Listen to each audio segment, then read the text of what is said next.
Hello, folks. It's George Leoniak, and welcome to New Geometry.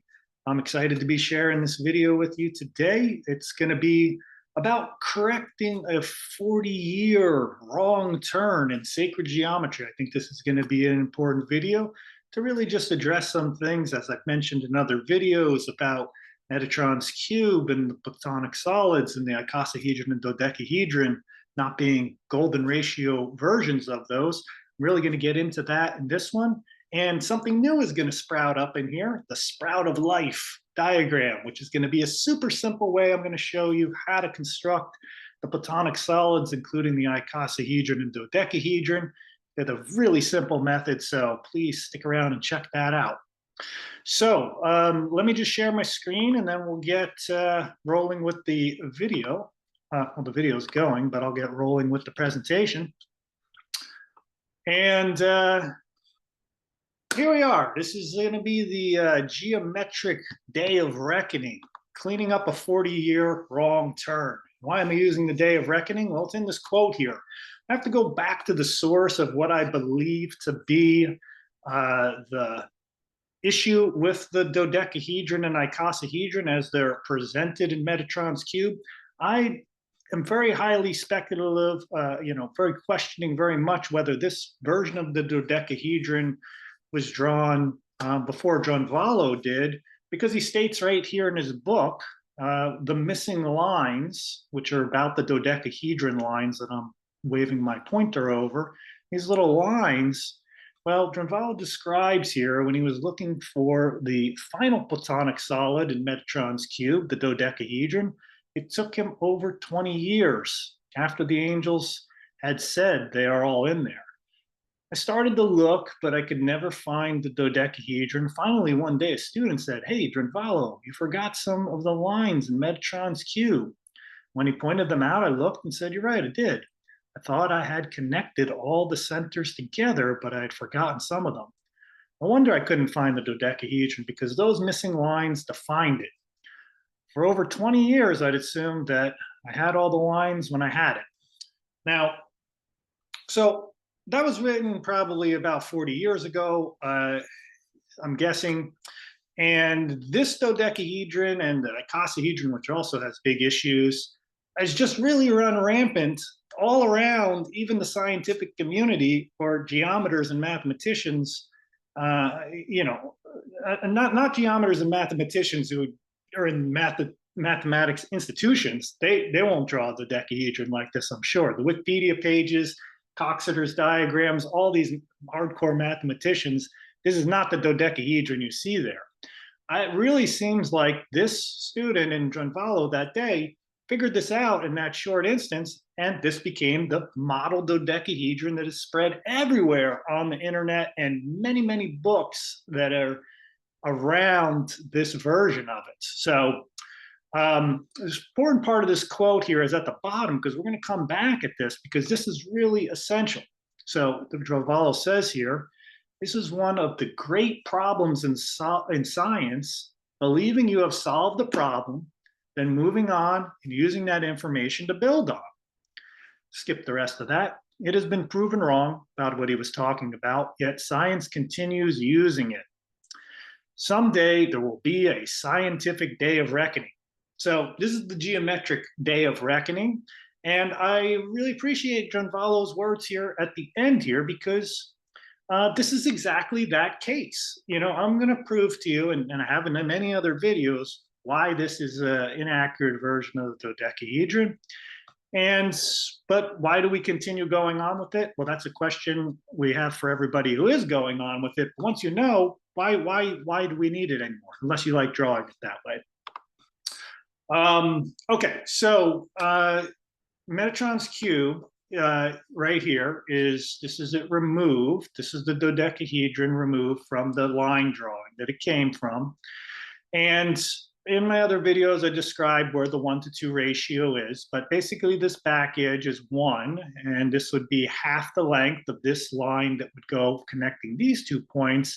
That would be length 2. So it's 1:2. Now on this one here, the golden dodecahedron, this would be 1 on the back edge, and that star line that would go across that would create the pentagram star, it's actually an edge of a cube, that would be 1.618. Now, all the angles, whatever dodecahedron, I'll show you in a moment, a number of dodecahedron that I've drawn, they all end up this way with these angles. These are just the angles that this type of dodecahedron, if you base it on these values of 1 to 1.618, they're all going to show up. The angles tell the story here. And let me just illustrate, just for comparison, if we bring this dodecahedron over top of the other one, line it up for you as best I can. Okay, that's good enough. We could see that, I've lined the center vertice up. I've tried to get some of the edges lined up, but you can see that it really nosedives in the front, right? It really drops down. Now, some people claim that might be a perspective drawing. I will address that a little bit later on, because really it's far from a perspective drawing, because the side that is closer to you is actually shorter than the side that's further away from you. In the back of it is actually wider. So anyway, this is what all these dodecahedron, out of some of these you've seen in many of my videos, that if you've watched my videos, you might see some of these popping up here and there. But I've worked on this dodecahedron and all the other forms, not only from this hexagon view, but from square and pentagonal perspectives as well, and some other unique views.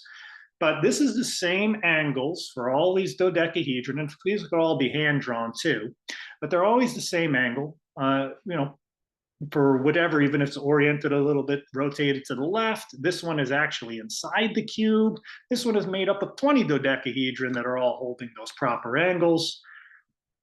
Now, a few versions where the dodecahedron is, showing infinite expansion as it's nested inside one or the other. And this is the classic golden circle seed of life one. It was really the one that taught me a lot about the dodecahedron, drawing it accurately.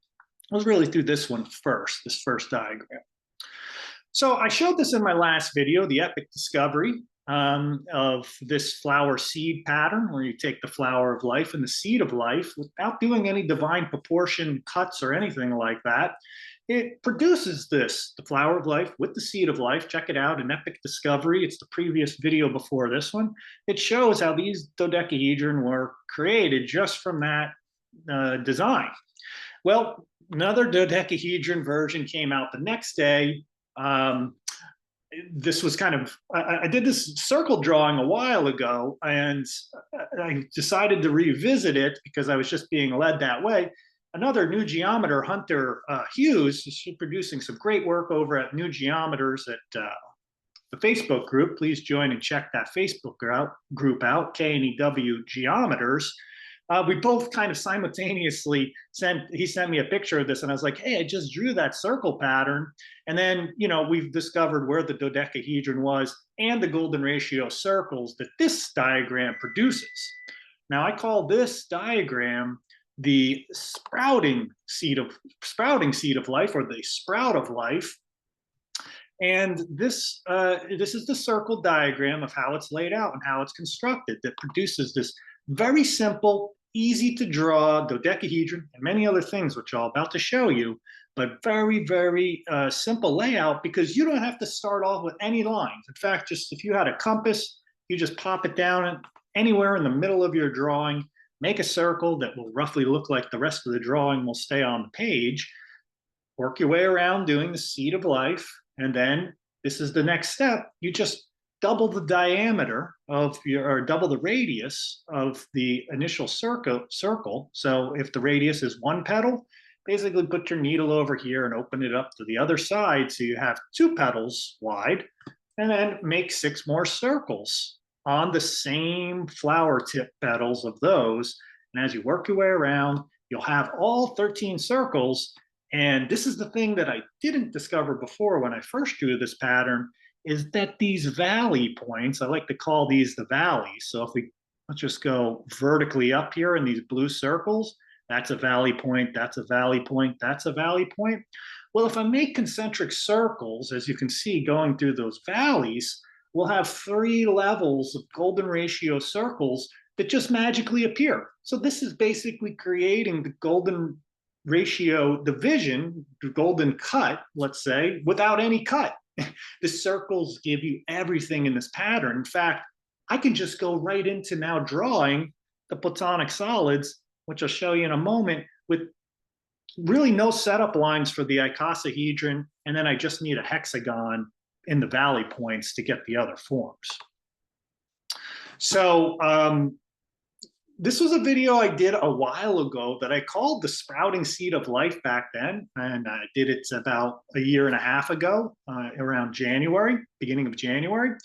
And, I figured out how to do all this golden ratio and made the golden circle seed of life down inside it because it contains golden ratio within it. But I didn't realize that this other pattern existed in it, where all I had to do was change my perspective just a little bit, opened up and unlocked all these new capabilities within the pattern by just that 30-degree rotation. So this is the previous way that I was working, and this is a stellated dodecahedron, small stellated dodecahedron. Everything was like down here. Now with this drawing, when I rotated at 30 and the petals are not oriented with these two vertically, I have a horizontal petal orientation. All of a sudden what happened is it gave me this totally new ability to create this platonic pyramid basically the same circle pattern that I have here 6 times, and I included the rhombic trichontahedron at the end because all of these forms that you see here are nested properly inside one another, and they are nested up into the trichontahedron because that trichontahedron is a compound, meaning the two of these forms, Dodeca and Icosa, are compounded together that if you connect the vertices, then you get this rhombic trichontahedron, which is another form I talk a lot about in my videos as it's connected to the Earth grid. So now there's a very simple way to draw the trichontahedron, and you don't have to draw one line. You only have to do is draw those circles that I mentioned the process before a few slides back, and then just draw a hexagon and all the lines, all the points you need are given. This is the simplest, so easy drawing that I've ever seen to do the trichontahedron, and it's just with these 13 circles. You don't even have to draw the golden ratio circles that I showed previously. That's just showing you that they're in there and that they're like invisibly being produced in this circle layout. So I'm sure that other people have probably drawn this before, but we have to discover that the golden ratio circle's in there. I wouldn't have discovered it myself if I hadn't been so golden ratio circle oriented to develop the eye to look for this type of thing through all the other videos and drawings that I've done. That's been like an education to discover this type of stuff in here. So anyway, this is a very cool, this is very neat because down here we have the octahedron, the 2 tetrahedron, the star tetrahedron, and the cube. Now they're tilted and rotated. So that's a big difference than Metatron's cube. It's nothing to get freaked out about. It's just the way that they are going to be oriented in the dodecahedron, right? So the octahedron is this triangle, the red one here, dark red, is the triangle of that octahedron. So when you stellate that, you still have that octahedron face because you're basically putting 8 little triangular tetrahedrons on top of each of the 8 faces. So then you get 8 points. And of course, if we connect all the lines of the star tetrahedron, that gives us the cube. Now that cube is going into the dodecahedron, and that line right there, these hexagon edges, they are going to actually form the crisscrossing star pattern on the dodecahedron. So here's a dodecahedron, I'm holding it to you. This has 5 cubes in it, right? So there's 5 cubes. So basically every single one of these pentagram stars that I have on here are the edge of a cube. And this is just one of the cubes that I'm showing here, but it's all geometrically linked and connected, a very holistic pattern. So if I drew this and actually did pentagram stars on each of these 6 faces of the dodecahedron, that would then create the 5 cube compound by just doing those pentagram stars on here. See, I'm holding it in my hand here. Same thing. It's a 1-for-1 representation. This is an issue in Metatron's cube, which I'll show you. in the next slide, because it doesn't account for the forms being related to one another, as well as the lack of the golden ratio. So the dodecahedron and the icosahedron, nice big hexagon. It's giving you this angle break here, which is showing that this isn't just a triangle, equilateral triangle.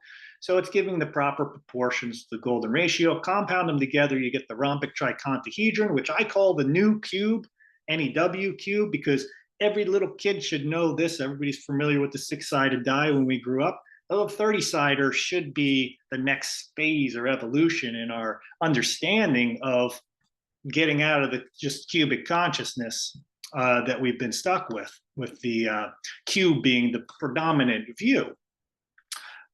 So this is in this new paradigm in sacred geometry, these forms sprout up, and this truth will definitely set your geometric potential free. You just got to go golden, right? You've got to experience this yourself. So even though you may be listening to my words here, this pattern is, believe me, so simple to do. You will have a blast with this, just knowing you can do it with just a compass and start off by just studying these drawings. Now, there's nothing wrong with this pattern down here. I really like to look at the fruit of life. It's cool. You know, the fruit of life is these 13 circles. It's very cool that these are 13 circles for this sprouting seed of life, the sprout of life up here, compared to the fruit of life down here. Now, this now is going to orient these three forms, which are all geometrically proportioned properly within the diagram. It rotates the octahedron to be created from the center points of each of these 6 circles here, right? And then these 6 circles are going to give you the points. So as you can see, everything is at a centroid within the circle. This pattern is very unique up here because, like most of the golden ratio circle templates I come up, it's all about the intersections, or most of it is about the intersections of where the circles intersect one another. That gives you your point. It's about the things in between our centered view. And this is how these forms are all created. It's all in the valleys, right? The mountain and the valley, right? You got the mountain and the valley. They're two. You can't have one without the other. Well, I like to call these mountains and the little valley points. But all those little valley points are like little rivers connecting up to give you the forms themselves. This is all very focused on the center. The only reason you're doing circles is just get the next center. So really all you need is a hexagon grid. You don't even need circles at all to do this. So this, if I want to use Drunvalo's terms, because he was mentioned very much at the beginning of this, he calls this a very line-oriented, because you draw just lines, you draw these circles bubbling out. But then Metatron's cube itself is then just lines connecting to center of circles, like that. This would be a very masculine-oriented geometry, and it's neglecting the golden ratio and the phi proportions with these last 2 forms, whereas this is, I would say, this is your feminine sacred geometry, because it's all about the circle relationships. Remember, I said I didn't even have to draw a line to draw that rhombic triconahedron or this icosahedron. The only lines that I need here are just drawing a hexagon to get that nodal point, right? To get these, pick up these points. In fact, the octahedron, you don't need to do that for.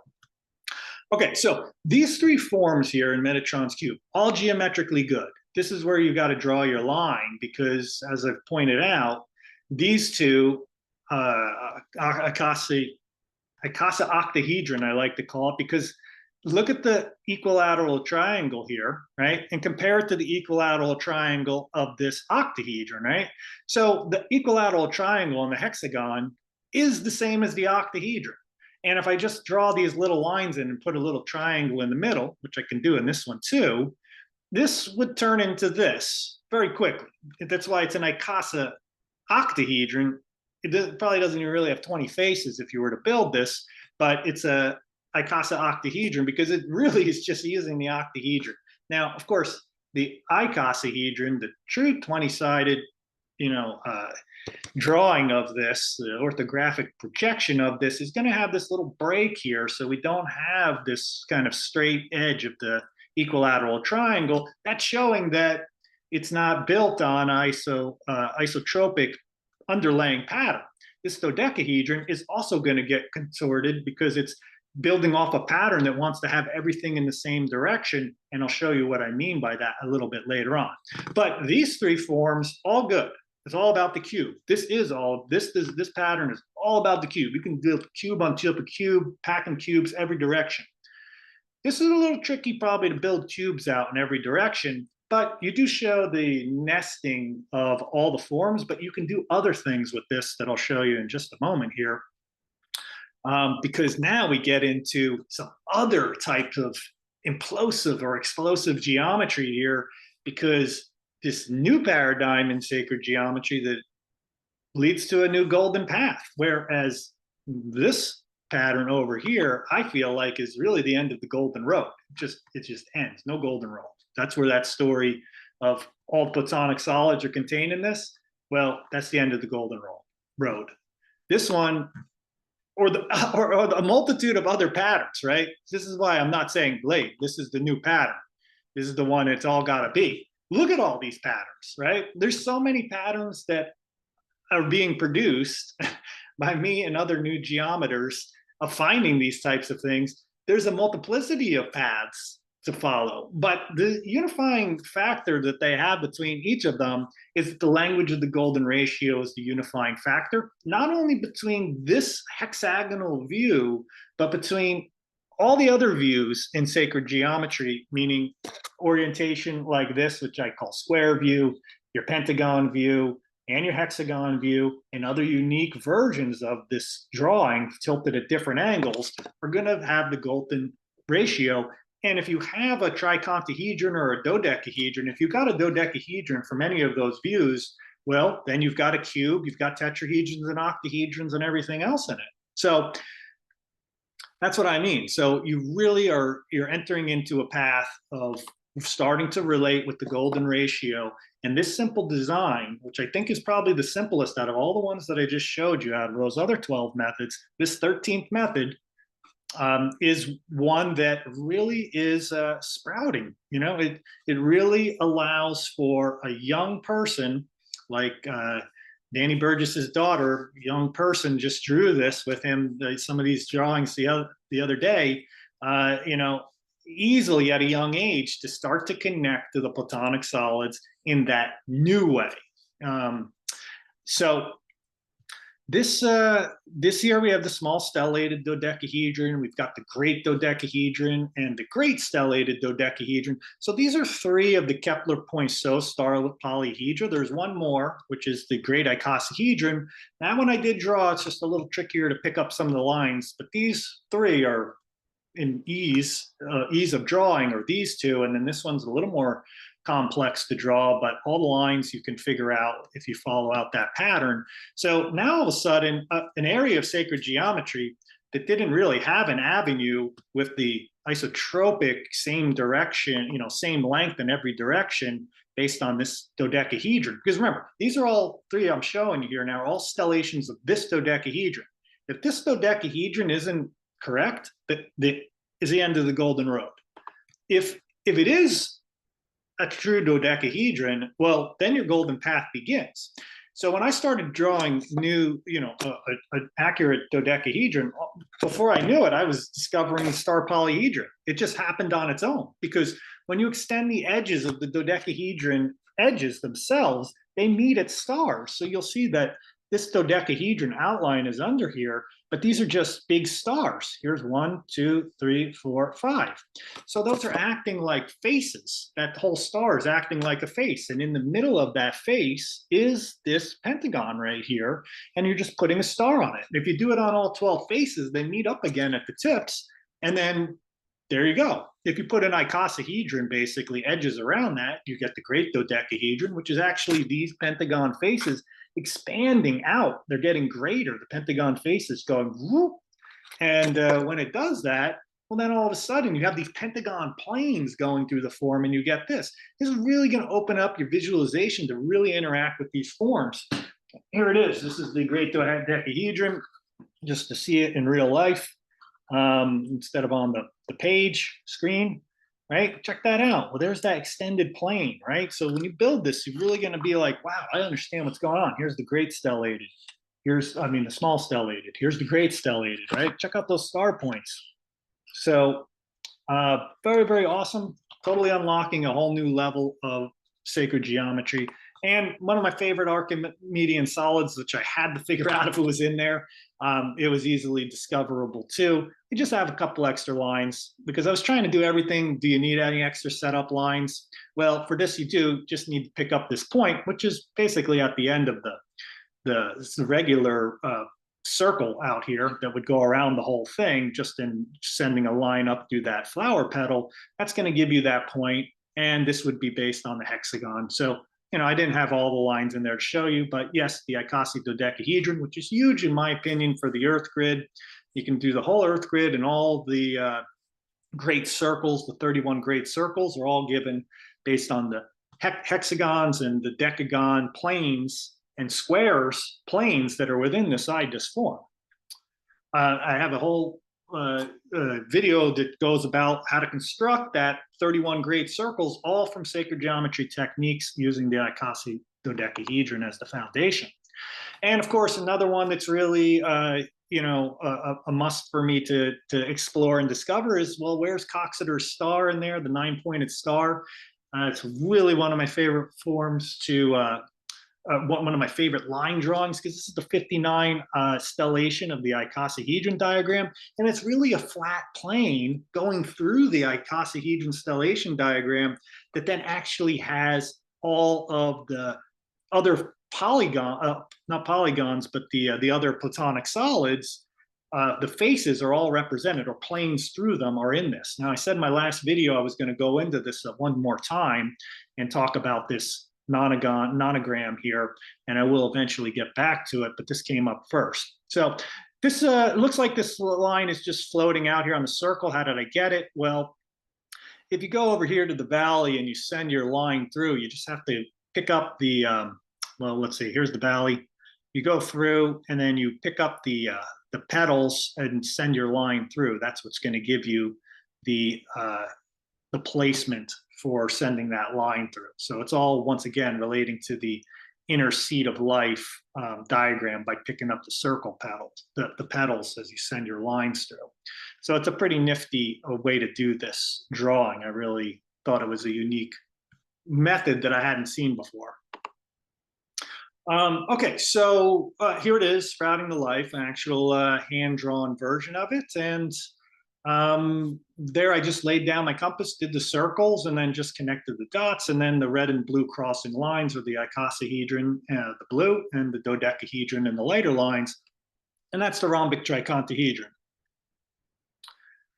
Now, we're going to just go back to the Day of Reckoning, because I was just showing you what the sprout can do when you give it a little bit more attention in water. It takes off and produces some pretty cool stuff that you can get into right away with sacred geometry. There's a lot more to it. You know, this pattern, I don't believe, can go and do all the things that I've showed in many of my videos, but it's a great starter to start to relate to the golden ratio geometry, because you get to those golden circles without having to make a division of the divine cut. You're basically just drawing two different size radius circle, and one is just half a size larger.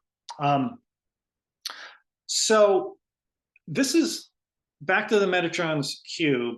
The dodecahedron returns here, okay? So I realized in this drawing that I just did, this sprout of life drawing, is that it actually, I could figure out how to do Metatron's cube, the one that Drunvalo constructed, inside that drawing. And it basically had to reorient the hexagon. The red here is, so here's our blue one is the golden one I've been showing you, and that's picking up at these points. But if I rotated if I did my hexagon, which I only have an edge of here, starting at the normal locations on top of the seed of life, right, at these points, or the, not the seed of life, but on the six sprout design, if I draw that line, well, this is the issue, okay? So the issue is that with the missing lines is the missing lines as they go in a hexagon, because this is going to be a full hexagon that goes all the way around. That hexagon edge will be divided into thirds, okay? It's because it's based on an isotropic model of that Metatron's cube. It really wants things to be the same length in every direction. So when I do that hexagon edge, this is what this circle right here cuts it, cuts that line I drew there and cuts it right there. So now I have 1, 2, and 3/3 all of equal length. Now, when I draw my dodecahedron along this edge, and I draw in the hexagon that I need to pick up that short little missing line that Drunvalo calls it, when I draw my line there to do that hexagon, now this hexagon will be oriented towards us with the parallel edges of it like this. The other one, dodecahedron of Drunvalo's, will be like this, and the hexagon will go around. So this edge, it's a little bit trickier to see, but the blue in the middle here is 0.618, and then we have 1 on either side. So that whole hexagon edge is divided into the golden ratio of a 1 or 1.618 to 1 and 1.618 to 1, where let's just say each of these would be 1, 1, 1. Now that's the missing line that we need. That's the length. And if you have that length and it's in a hexagon, all you need is the golden ratio circle in the middle, which is given by the circle pattern here. You see how it comes up? Well, that little point in that valley, that's what gives us the proper angle to draw that line to connect it. And then we go to the center and we just do that all the way around. And there we go. We've got it. All right. So that's the main issue, is really thirds to golden ratio. Okay. So this is just without the circle pattern there. Maybe it's a little easier to see. I'm going to separate these forms in just a second so you can see them. But these both were drawn in the same diagram. The only thing about it is that, you have to pick up this point here, which, is half the size of the large circle. So you need to figure out how to get that point if you wanted to draw it that way. So there they are again, and here's the last thing, right? And this is where things really get wonky. And I don't even think I need to do any math to show how wonky this gets, and really why this is such a distortion, right? So this is what I did here was I took the blue dodecahedron and I just rotated it, because we don't actually look at Metatron's cube like this with the 30-degree tilt. This form is also now rotated 30. So we have both of them rotated 30. Here's that long edge, which is 1/3. Here's the other edge, which is going to be 0.618, right? If we have those hexagons around it. And when we draw a cube, so one of those cubes in this, there are 3 cubes that are going to be drawn like this in the dodecahedron. This line would be like back behind it, but this would essentially be like a cube. If I can find a cube around here, it'll be good to show you. I might have to use this little one. So here's the cube in my hand. And if I just rotate it like this, right, these two, top and bottom, are going to be like, no matter how much I spin this, those are always going to be like parallel lines to you. They're not going to like get wonky. It's going to be parallel lines. So you're just going to see a square, right? Well, this dodecahedron, a blue one, if I rotate that a little bit, just the right angle, well, this is what it looks like in here. That line just goes straight across. Here's my exclamation around this. What the? Fill in the blank. What is this, right? That is not a cube. And I've showed this from the other angle, but when I had it rotated like a 30-degree tilted the other way, but when I rotate it this way and I connect that dot, because this point's supposed to go in a straight line from here to there and go across, because these are the cube. These are part of the pentagram faces on the dodecahedron, right? So here we go. I'll hold it. This is what we're looking at, like this. So as we send that line across, it's just supposed to continue on to go straight across the next pentagon face that it comes to. As that one goes through the pentagon face. This is not a pentagon, or this is a pentagon. It's got 5 edges, but it is not a golden pentagon at all, right? Because look at that. That nose dives down there, and then it takes a turn back up. So that parallel that flat plane of a face of a cube is like smushed. And the sad part is it's not even about perspective. It is this side, this edge right here is closer to you than this edge, right? So the closer edge is the shorter edge, whereas in actual perspective, this should be the longer edge and this should be the shorter edge back here because it's a little further away. So this is just totally messed up. I mean, basically, you got to end this nonsense. You know, if you're a teacher of geometry, you really want to know this. There's so much of this out there in books and all over the internet. It's like you just got to stand up for what's true. Let people know. If you could see it, then you know you can draw it. I guess say see it, draw it, and understand it a little bit better. But anyway, I feel at peace when I look at this because it just feels like my cube is not squished in the middle here. So anyway, that was just a unique perspective that I hadn't shown before. Okay, now that's it for the Day of Reckoning for a little bit. We're almost done with the presentation, but I just wanted to show you just a bit more about understanding the underlying pattern of the sprout of life. There's so many amazing discoveries in sacred in geometry. This was golden ratio construction here. It is done by K. Hofstadter, and it was in an article from 2022. So a relatively new construction, 20 years old. But each of these golden ratio constructions, I've done 61 versions, 61 golden ratio constructions, and tested them all out and figured out the sacred geometry behind them, because often they don't show the full diagram. But this one shows the whole diagram. You often see when I'm doing a drawing and putting it into like a six-fold symmetry pattern, I didn't even realize that this was his drawing. So this layout that I did just happened to do this, and then it started to produce the forms. And then I was like, hey, this is familiar, right? I could see where the vesica was in here with the smaller circle in the middle, the half-size circle in the middle. And I was like, hey, I think that's that fellow's construction. So sure enough, that's what it is. So really, we could draw all the stuff I just showed you without even having to do the rest of the circle pattern around, right?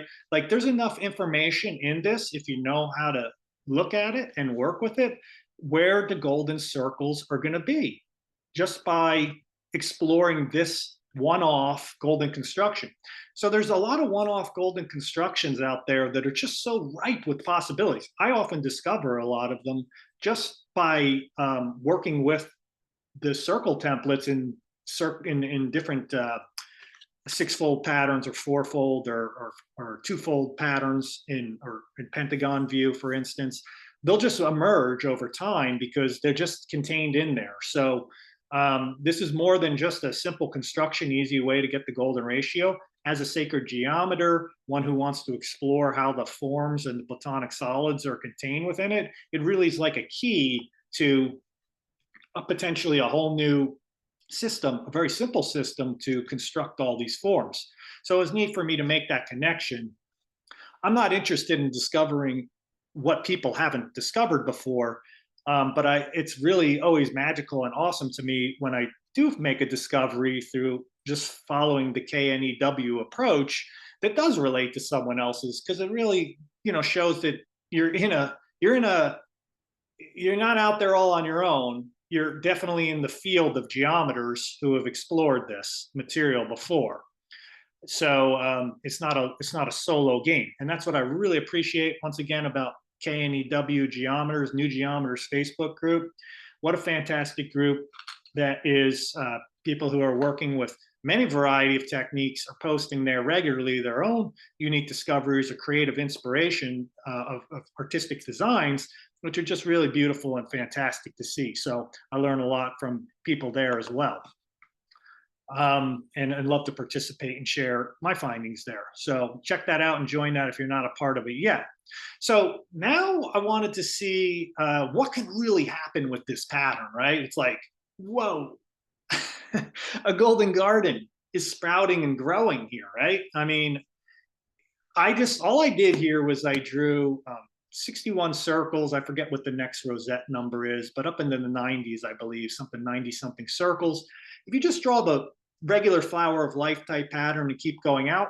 But then I was like, hey, let me try that out now and put in the extra large, the double the radius size circle, right? So the next big circle around that. So you can see here, I've got, basically I'm drawing seeds of life with the circle around it all through this. And I was like, well, I know from my previous drawing that I could pick up these three circles, but what's going to happen as I can continue that pattern out?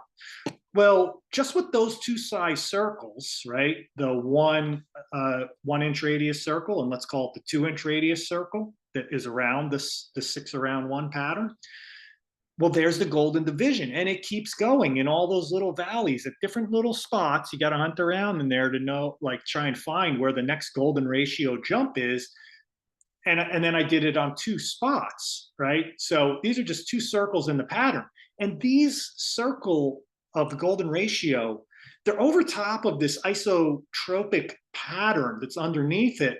But the golden ratio circles are like concentric water drops that I see like landing in these spots, and they're overlapping and hitting in certain spots in a very constructive way where the wavelengths they're meeting at these locations and all just working out. Now, let's just take it one little step further. This is about as much as I wanted to get into it, because I just was curious what would happen if I picked one of these offset ones in the pattern, right? Because normally we go in the 6-fold symmetry, but I picked one off to the side here just to see, well, here's another, the black circles, the red and the blue are already expanding out, how those circle patterns would go in there. So I know there's a lot going on here. I did do this hand drawn as well and picked up one of the circles in the center. It's a lot of small circles. You got to start small, but just so you know, that the circles are going to be, and I believe, I'd love to know like how far I can extend this, if these larger and larger circles will continue to pick up nodal points within just a regular isotropic pattern. That means the same length in every direction, right? Because we're just going little flower petal, flower petal, flower petal, flower petal. But all we needed to do, or all in this pattern, was just add double the 2 flower petal size circle, right? 2-inch radius circle rather than the 1-inch radius circle, and then all these amazing interactions started happening. And if you can visualize in your mind, if we just go back to look at any single one of these circles, we could do this in, and all it takes is 3 circles to produce that tricontahedron or the dodecahedron right here. So we could go and produce, you know, the dodecahedron, all these platonic solids from this drawing here. All of them could be like in this quantum entanglement type of soup, really, of all these rippling concentric circles. You could be doing them at multiple scales, large ones. I need 3 circles here. I could do these large ones, and I can do little ones in here too. And all the points would be given to draw all of that at different size, nesting in one another. I think it would be mind-bogglingly complex to draw, but totally cool to see that the pattern is expansive like that. And just from those basic 2 sets of circles and then finding the golden ratio ones. Okay, back to the day of reckoning. This is the last ending. This is the end of the presentation after this one, because I just want to revisit this key statement of Drunvalo's.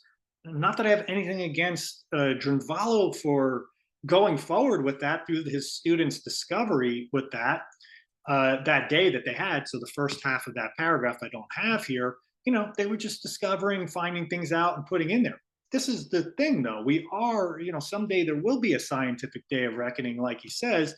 And remember, these are his own words. This is one of the greatest problems in science, believing you have solved the problem, then moving on and using the information to build on. I think that is what has happened here with this dodecahedron and icosahedron and Metatron's cube, specifically the dodecahedron, because I think that is really one of the more current ones. I have a feeling that people probably did in the past maybe use this pattern and draw an icosahedron. I don't know if there's any reference to this dodecahedron like this until that discovery with Drunvalo and his student, but this now is the most popular version of this dodecahedron that is shown all over the place and is proven wrong. and that's okay. That's fine, but we don't need to keep building on it. We don't need to keep moving with it. We can set a new course or any W course, whatever course you want to go on. But I would say give this a try, right? It's so simple to do. If you tried this out, you can decide for yourself. Right here in this diagram, just by doing this, I've drawn a Metatron's cube looking version of the dodecahedron in here from the same circle template. And here's one of the key differences between the one here on the left and the one on the right. This automatically, those lines that I've drawn here, the light gray ones that are connecting to the valley points, those are automatically going to produce a small stellated dodecahedron. Except I didn't add the vertical one in, sorry, and the 6 directions. But if you drew those lines there too, that would automatically give you the small stellated dodecahedron is already given to you. So the stellated one I've shown you, right there, is already there. It produces the dodecahedron inside it.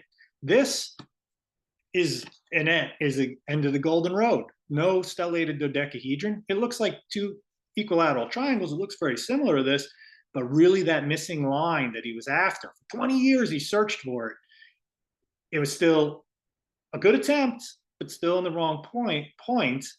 And we need to correct this because it's going to be a big influence in the future of young geometers. We're getting in this because this is a pattern that is easy to teach at schools all over the place, to teach kids about the platonic solids, get their hands into it right away when they're young still, and let that unfold and unlock for them. They'll be doing more magnificent discoveries than anything I could ever show you on this. But it's really, this is a simple key to this. This is just going to go and build more and more in the wrong direction. And we got to come to, I believe, to that day of scientific reckoning, sooner than later. So if it's been proven wrong, yet science continues to use it, why are we using it? And I definitely have questions for serious scientists and geometers who are out there teaching this stuff and continue to spread this material through their Facebook posts and social media posts, whether it's a cool, flashy video or whatnot. You gotta make it. I feel you gotta make a change about that. We need new iconography. We need to get this showing up more in that iconography, because even at an energetic level, this is a major distortion. Your cube is messed up, and that's pretty much the best I can do to say about it. It's all in other people's hands now to keep posting or being vocal about it and seeing if you can make a difference about it. That's all I got to say. Well, I had a lot of fun with that video. I hope you appreciated it and enjoyed it, and I hope that it's is something that is inspiring and that you will maybe give it a try and bust out that compass or go get a new compass and just see how easy that works and see what doorways open up there for you in sacred geometry. Of course, I love to teach sacred geometry, and I love to coach people through getting into it. If you are wanting to get into it, check out New Geometry courses, where I have a multitude of different courses that work with this golden ratio patterns, like the golden circle seed of life. This one is so simple. I certainly will teach it in apprenticeships and things like that. But if you're feeling inclined to get into it, I got some great courses over there that you can start off right away and get going. Once again, check out the New Geometers Facebook group and subscribe to this channel. I always have more great content coming out, and I'm just thankful and appreciative that you joined me here today. So much love and many blessings, and be well. In gratitude. See ya. George Leonia.